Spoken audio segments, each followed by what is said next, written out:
Good evening, viewers. Welcome to our podcast, Bharat and Geopolitics.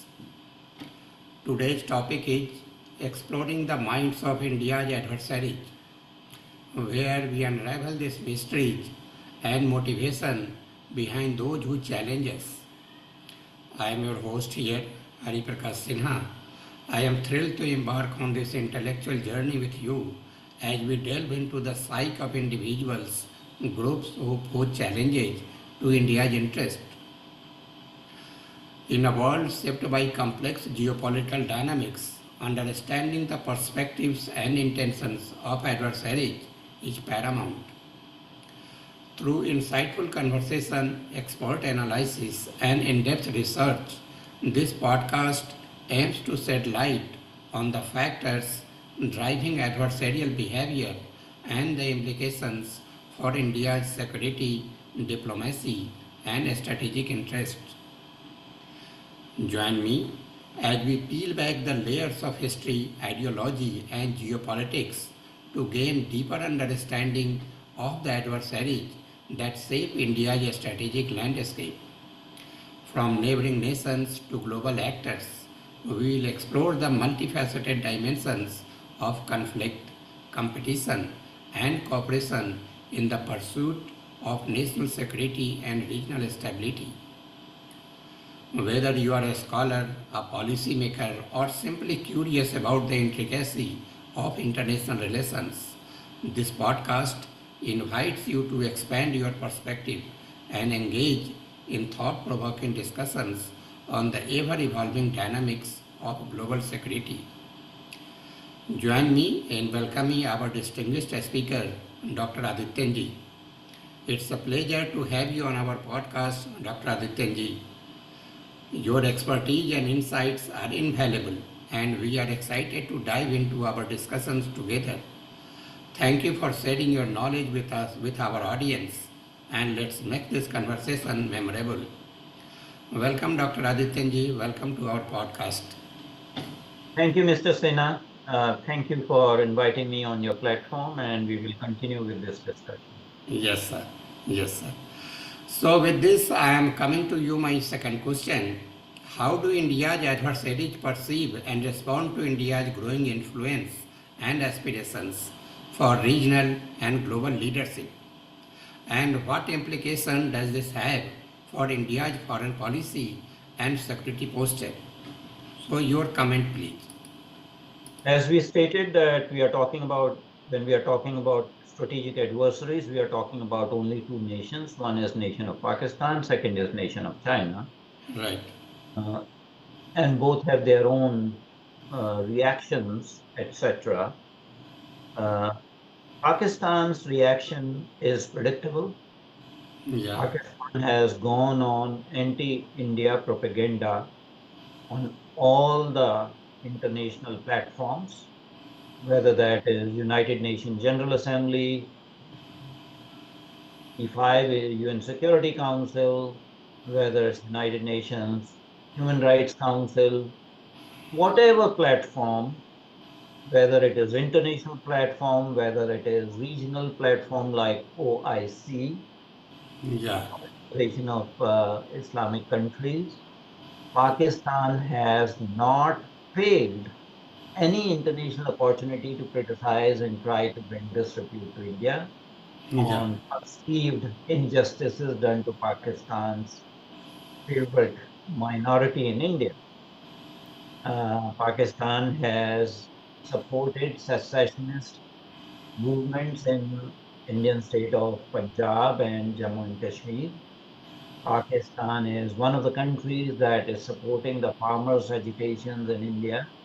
So Pakistan perceives and continues to foster inimical forces against India utilizing non-state actors. That is for true. China has done the same thing, but not in such an overt manner. There was a time China was supporting secessionist groups in India's northeast, was giving them material support, arms, ammunition, and shelter also to secessionist groups in India's northeast. Now, for a period of time, that was restrained a little bit, but one can never be sure about China, what is happening in India's northeastern state of Manipur, whether that is instigated by China. China is playing double game in the country of Myanmar, supporting the government of the military junta in Myanmar while simultaneously, supporting the secessionist rebel tribal groups, and there are multiples of them in Myanmar. So some of them are being encouraged to cross over to India and create mayhem in the state of Manipur. China has not taken very well to India's rise. Also, although China and India on international platforms on some issues have voted together or have converging interests, limited convergence, limited agreement, especially on issues like climate summits, etc. But on all other issues, China has taken actions that are inimical to India, whether that is FATF, whether it is in United Nations committees on terrorism to declare certain individuals that are supported by Pakistan as overt terrorists. China has put hold on that. China and Pakistan both conspired so that India does not get the membership of the United Nations P5. Pakistan and China conspired so that India does not get the membership of the nuclear suppliers group. Yeah. China has conspired with other nations, including United States, to deny India participation in APEC. Historically, APEC has become somewhat irrelevant at this point in time, but history must be remembered that it was China and United States that were instrumental in denying India's participation in Asia Pacific Economic Cooperation, that is now somewhat irrelevant area.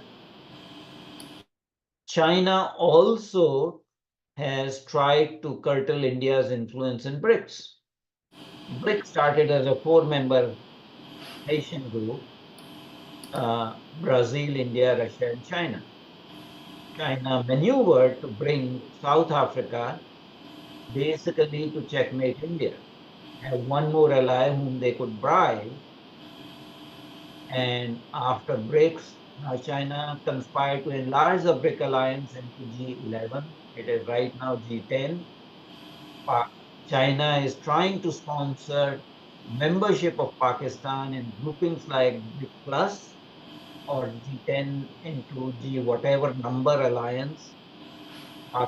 Pakistan is being supported by China for membership in G20 nations, which is de facto now G21 with membership of African Union.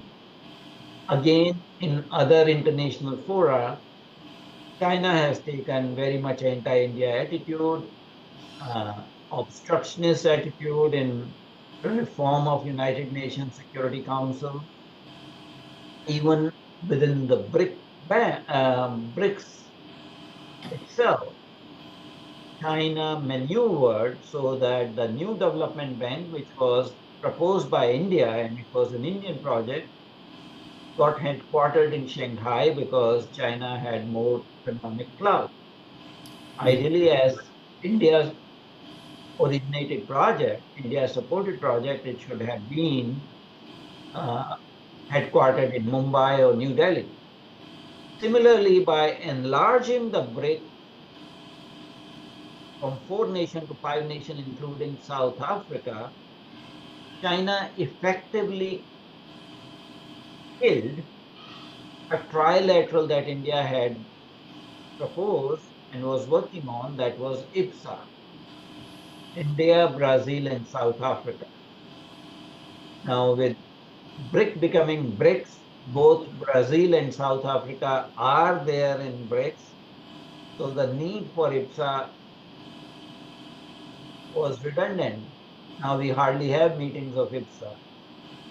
So China has been maneuvering in every international forum, just like China has worked upon in India's neighborhood, India's near abroad, by instigating countries like Sri Lanka, now Maldives, has done the same thing with Bangladesh, but Bangladesh current government has been a little bit more pragmatic and did not buy the BRI. Similarly, China is also instigating elements in Nepal. Yeah. We all know that. I don't need to repeat it to you. So China is behaving as a hegemon, as a bully, trying to contain India because from China's calculations, the only country that can come between Chinese hegemony in Asia Is India. is India. So the perception and responses of these two enemy nations is to try to contain India, try to contain Indian influence, try to break down India, try to create mayhem in India by hook or by crook. China has been interfering in the domestic affairs of India also. I'll give you certain examples. During the COVID crisis, there was a fire in the Pune factory of Serum Institute of India. Do you remember that? That caused Yeah. damage worth 1,000 crore in the infrastructure while India was battling with COVID. There was an unexplained fire. Similarly, in Bengaluru, in a Foxconn factory that makes chips, there was industrial unrest. It was supported by leftist unions that are on the payroll of China. China also has a memorandum of understanding signed between Xi Jinping and Rahul Gandhi, which was signed, I think, in 2007. Yeah. Every time there is a hostility on the northern border uh, between India and occupied Tibet, between PLA forces and Indian armed forces, there are anti-India statements by certain political leaders belonging to Congress party. I don't have to tell you who try to bring disrepute to India. So China is working in all possible ways to contain the rise of India. And China is very aggressive in this direction actually to contain India. It is doing Yes, everything possible. well, it's a kind of existential challenge for them to become numero uno in Yeah. Asia and in the world, eventually in the world. They have to contain India because the threat to them immediately is India, not United States. United States is sitting thousands of miles away. All United States can do is send bombers and the aircraft carriers, but China is a immediate land border with its occupied province in Tibet, where two armies, you know, stand eyeball to eyeball. So any confrontation with the land forces on the plate of Tibet would be between India and China. China has also created a hydrological warfare with India by building dams on Brahmaputra River and other rivers that are Yeah. originating in the Tibetan plateau, in the highlands of Tibet. China creates artificial floods by sometimes releasing too much water in various lakes. That happened in Ladakh actually. A In few years Ladakh back. and in Himachal Pradesh. Yeah. Uh, China is trying to divert the water of Brahmaputra River from Tibetan plateau to northern part of deserts in China. So China's threat to India is multidimensional. It should not be taken lightly. China is emerging as a naval force in Indian Ocean. those people who say that India should not bother about China in Indian Ocean because we are the resident naval power and they have the Malacca dilemma do not realize how uh, devious Chinese thinking is. They are actually developing and creating their capacities, building capacities for 100 years from now, not 10 years, not 5 years. Uh, China did not have experience in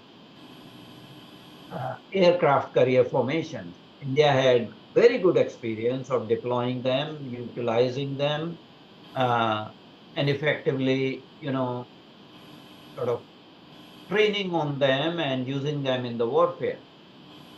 In 1998, after the breakdown of the Soviet Union, China purchased in an underhand manner the body of a developing aircraft carrier of Varia class from Ukraine, ostensibly to develop a floating casino for $20 million. It was purchased by a Chinese businessman. By deception, that idea was to develop a floating casino. Once this platform, substantially almost 60 to 65% completed, Hmm. docked in China. It was confiscated by the government. No compensation was given to that businessman, and it was developed into China's first aircraft carrier. China has now three, and China is developing the fourth one, and their planning says that they'll have six aircraft carrier formations by 2035, which is not very far away. India has only two, trying to develop only the third one.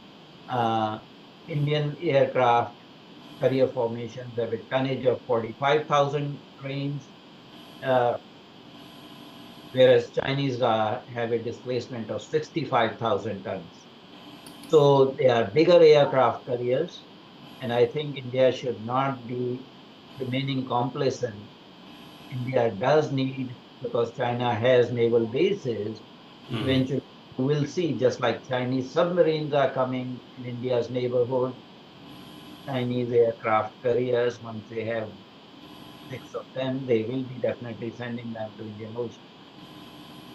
So we need to take the challenge from China very seriously, whether it is on the land, whether that is in air, whether that is in ocean, whether that is in cyberspace, whether that is in terms of disinformation or what is called lawfare, as well as psychological warfare.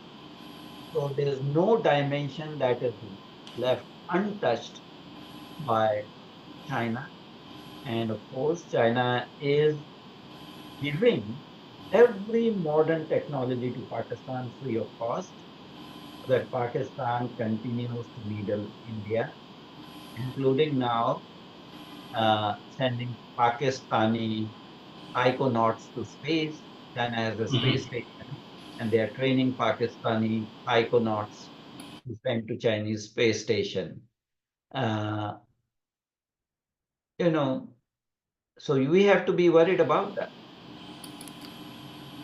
So for the aircraft carrier, actually, India should join hands with other countries like Japan, South Korea, even Russia, and India can build up aircraft carriers. India does not at this point in time need any help from those countries. India did purchase uh, INS Vikramaditya, the former Admiral Gorsho from Russia. The experience was not very good. Russia initially said that India can purchase it only for 1 rupee, and the Yeah. cost would be only retrofitting, and there were multiple delays, and ultimately the cost ran into billions of dollars, and we have a second-hand aircraft carrier that was purchased from Russia. So let's not forget about that. Russia itself does not have an aircraft carrier at this point in time. That tells you about Russian capability at this point in time. Japan does not have aircraft carriers, although till Second World War they had aircraft carriers. But after the American Force Constitution, they were not supposed to have offensive military, only defensive forces. Uh, Japan does have two Iwo class helicopter carriers with a displacement of around 28,000 tons. But yes, India can collaborate with Japan to develop aircraft carriers at other docks, increase capacity in India besides Machgaon dock and the other ones, so that we actually have multiple lines of production. They can be used for domestic Indian naval forces, or they can be exported to Japan. But India has much better, you know, capability at this point in time in building aircraft carrier from conceptualization stage to sea trials and actual deployment of aircraft carriers. Same way with South Korea. So we need to continue to enhance our own capacity and delay the time lag because our decision making processes are slow because of lack of budgetary allocation. So the help we will need investment into developing more capacity building or finances. That is where role of Japan or South Korea, the cash rich Yeah. countries can come. But India must plan for a true blue water naval force that is capable of power projection and have maybe six aircraft carrier formations between 2035 to 2040 because you know the world does not remain static. The threats do not remain static. Threats grow if they are left unchecked. India will have naval threats coming from China. There's a China has certain choke points. So Malacca dilemma has been cited by Indian naval planners as the reason why China cannot pose threat to India in Indian Ocean. But after developing the Gwadar port and Hambantota Tota port and Chinese submarines surfacing and Chinese research vessels coming in Indian Ocean, China wants to become a resident power in Indian Ocean. They have, I'm just telling you, they have purchased an island from Maldives. And if they have a toehold in one of the islands on India's periphery, they will deploy their ships in a major way. Of course, China is also supporting Thailand in developing the Kra Canal. Now, Kra Canal would be very, very expensive, and there are technological problems in developing that canal. But at least China is one of the countries that is supporting the idea of a land bridge in Thailand across, so that the Andaman Sea and the Bay of Bengal are connected to the South China Sea. Uh, so again, let's not, be very complacent. Which just like in post 1947 era, we were complacent. Oh, China is a friendly country. We Hindi Chini bye bye. And we Yeah. can never expect Chinese to, send their forces across the plateau of Tibet into India. I think our policy planners are being foolish, being short sighted by not perceiving the naval threat that is coming from China. China's plan is to have what is called TSN, a thousand ships navy. At this point in time, China's plan, which is People's Liberation Army's Navy plan, is the largest navy in terms of assets, even larger than United States. Their rate of shipbuilding is very, very high, and we are very because we have budgetary problems, we have governance problems, we have decision-making problems, we have a very entrenched opposition that always questions the government for every step taken. But there is need for reawakening at all steps so that Indian Navy's expansion is not cut. Yes, we need more nuclear powered submarines, there's no doubt. It's not a question of either or. India needs to spend money, rupees, on both nuclear powered submarines as well as on more aircraft carrier formations to deal with Chinese threat. China has a contract approved from United Nations to do seabed mining in Indian Ocean, deep seabed mining in India. So look at every step.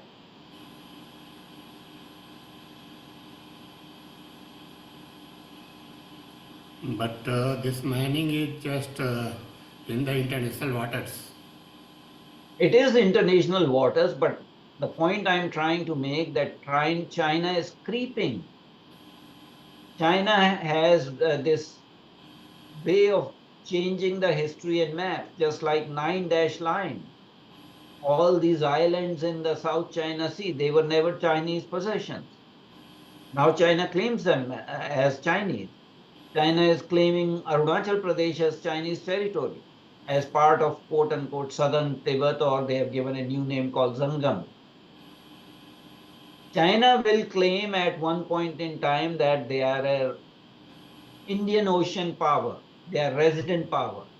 They already say that Indian Ocean is not India's ocean. Yeah. But they say South China Sea is China's lake, private lake. China is saying now that they are a near Arctic power, so they should be actually a member of the Arctic Circle. China's claims are fantastic. They create legal maneuvers by deception, by information warfare. So again, don't take it lightly that it is the deep seabed mining is in. They will not stop at that. They are trying to encircle India,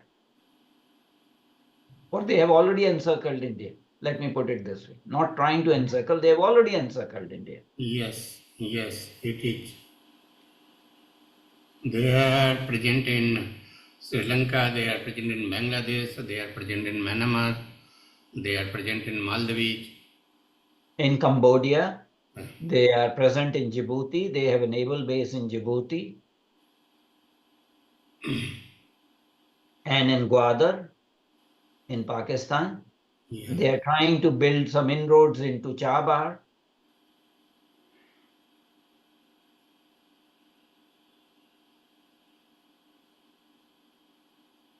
So India needs to work in this direction to counter China very aggressively.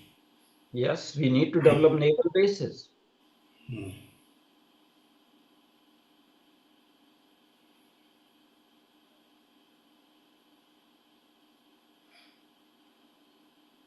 So what should be the roadmap to counter China? Not, I am not talking about Pakistan so much because the Pakistan doesn't have so much of inner strength actually. They are just surviving. There, there is an asymmetry between India's defense outlay and China's military budget. Yeah. China's military budget unofficial is around $280 billion. That is, there is some opacity in Chinese funding process and budgetary allocations. The Western experts are that Chinese military budget may be 1.5 times more than what China actually claims. So in 2004, 2005, there was some sort of parity between India's military budget versus Chinese military budget. So Chinese military budget would be initially $33 billion and Indian budget would be around $25 billion, US billion dollars. And India for almost 10 years remained very stuck. There was hardly any growth in defense budget. Uh, I think we are talking about now $74 billion defense budget. I think we need to eliminate waste, eliminate corruption in the domestic economy, and whatever savings are done, rather than giving freebies to everyone, the money that is saved from eliminating corruption, from eliminating wastage, from eliminating government bureaucracy that is redundant. All those savings should go towards defense budget. And one important thing, large chunk of India's defense budget goes into paying pensions. Right. That you have mentioned several times. I mentioned it several times. It is a real problem. Pensions need to be separated from defense budget. The central government create a department of pensions for defense employees, for central government employees of any variety, whether they are IAS, IFS, CGS, employees, all government employees of the central government, their pensions should come through one line item, that is Department of Pensions, rather than through other outlays, so that defense budget goes towards active defense. United States has the same tradition. There's a defense budget and there's a budget for veterans. There's a Department of Veterans Affairs, which has a separate budget.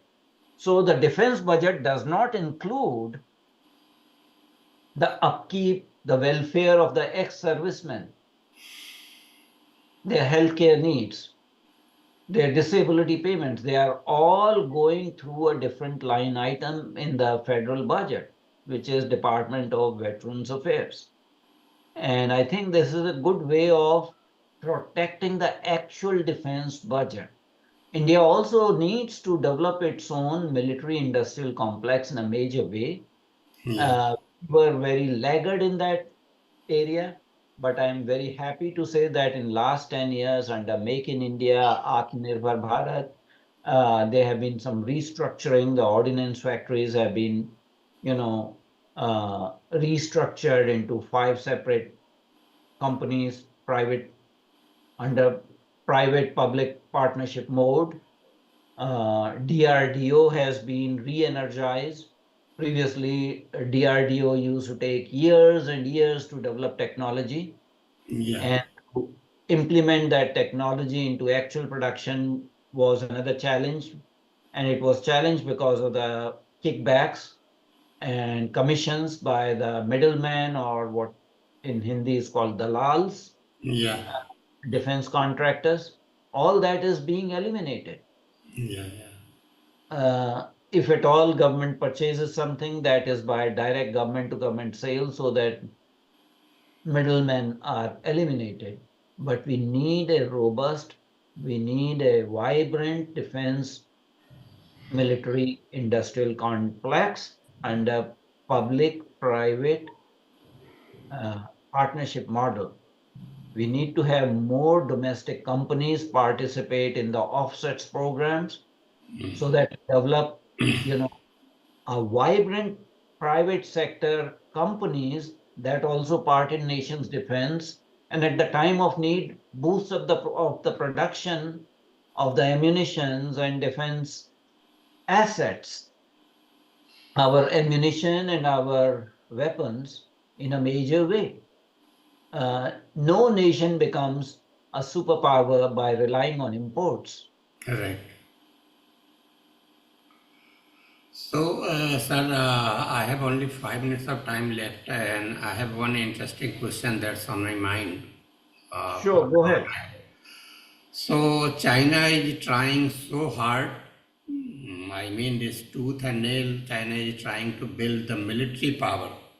Hmm. With the military power, it aims to control India, contain India, and contain the world actually. So, is the military power everything? How much do you think China can succeed just by focusing on military power?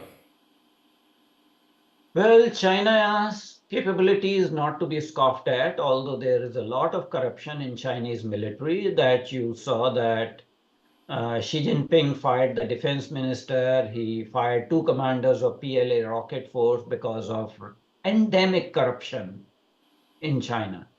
So that is their problem. Current Chinese military leaders have talked about that their military has had claimed to have capabilities when none existed, or poorly formed capabilities were there. Chinese armed forces are not battle hardened. The last time they fought a hot war was in 1979 against Vietnam. They wanted to teach a lesson to Vietnam, but they got a bloody nose in that process. Remember, they used the same terminology in 1962 that they wanted to teach a lesson to India. Situation has changed from that time. Indian armed forces are not the forces of 1962. Having said that, we can never be overconfident because Yeah. China is much bigger power Yeah. economically and militarily. It's the economy of the scales. If you have much more money at your disposal, which China has, they have, if you include Hong Kong as part of China, they have a foreign exchange reserve of more than $4 trillion. Our foreign exchange reserves are around $640 billion at this point in time. I see. One fourth of Chinese foreign exchange reserves. So they can actually spend more money in developing military bases, buying ammunition, uh, having intercontinental ballistic missiles. Now with the Agni 5, with MIRV capability, we are able to reach every aspect, every country in China. That is true.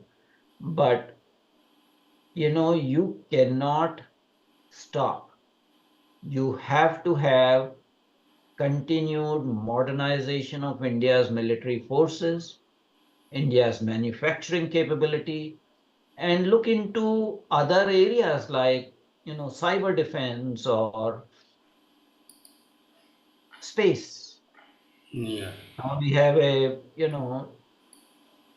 uh, space agency also. We developed finally ASAT capability because those are the areas that are going to be governing future wars. Just like suddenly you see that in Ukraine, Russia war, Yeah. major role is being played by UAVs. Yeah. This is the first war in which UAVs are deployed to the maximum. Yeah. Uh, United States is alleging that Russian Federation is developing, killer satellites and all that sort of thing, nuclear weapons in space, etc., etc. Do you think China is far behind? No. So you take your national security at your own peril if you are short-sighted and say we don't have anything, we'll see it when the challenge comes. You need to plan for 50 years, 100 years. Sorry to interrupt you, sir. We have less than 1 minute time remaining. So I am just wrapping up this session. Then we'll meet up next whenever you are free. Okay, no problems. Okay. Thank you, viewers. Thank you so much for your time. This was really a very enlightening session. With this, we wrap up this episode. Thank you for joining us on this insightful journey. Remember to subscribe for more enriching conversation. Until next time, stay curious, keep exploring. Thank you, sir. Thank you, Dr. Thank you, Adityanjee. Mr. Sinha. Good to talk to you. Thank you, sir.